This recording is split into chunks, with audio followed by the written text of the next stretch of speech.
Penolakan proyek reklamasi oleh masyarakat tidak hanya terjadi di daerah Bali. Masyarakat yang tinggal di luar Bali pun turut meneriakkan penolakan reklamasi yang terjadi di wilayahnya.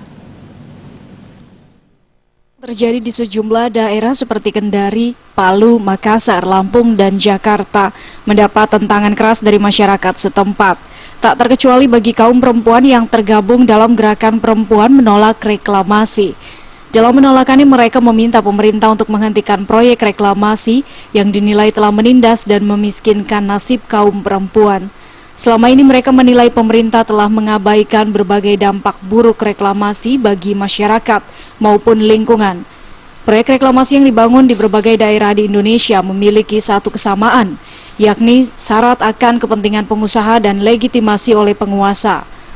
Ketua Badan Eksekutif Komunitas Solidaritas Kendari, WOD Surtiningsih mengatakan reklamasi di kawasan Teluk Kendari telah terjadi sejak tahun 2008 silam.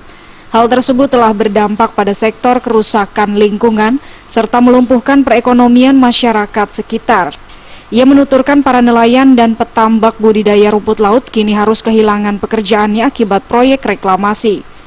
Teluk Kendari itu sejak tahun 2008 sama masuk di Kendari itu sama masih rasakan bagaimana nelayan pesisir, sampan-sampan kecil, nelayan tradisional, bagaimana mereka masih bersandar di pinggiran-pinggiran Teluk Kendari.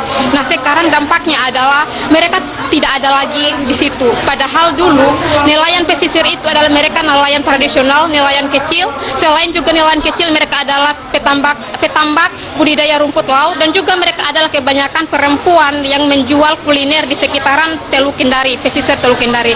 Dan sekarang itu mereka sudah tidak tahu entah kemana mereka.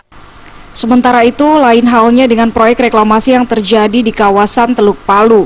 Koordinator Program Solidaritas Palu, Kartini Merdekawati, mengatakan kerusakan lingkungan di Teluk Palu telah terjadi akibat pengerukan tanah pegunungan yang digunakan untuk proyek reklamasi. Akibat pengerukan tersebut, pihaknya mengkhawatirkan akan terjadi bencana alam seperti tanah longsor.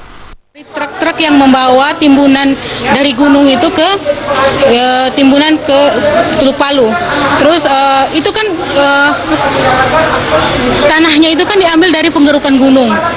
Itu akan berdampak juga di penggerukan di gunung itu tersebut kepada perempuan-perempuan yang ada di sekitar gunung. Seperti diketahui, proyek reklamasi akhir-akhir ini telah menyita perhatian publik.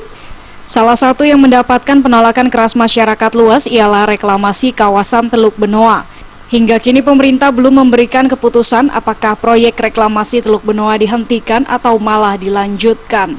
Dari Jakarta, Muhammad Ibrahim dan Adam Irhas melaporkan.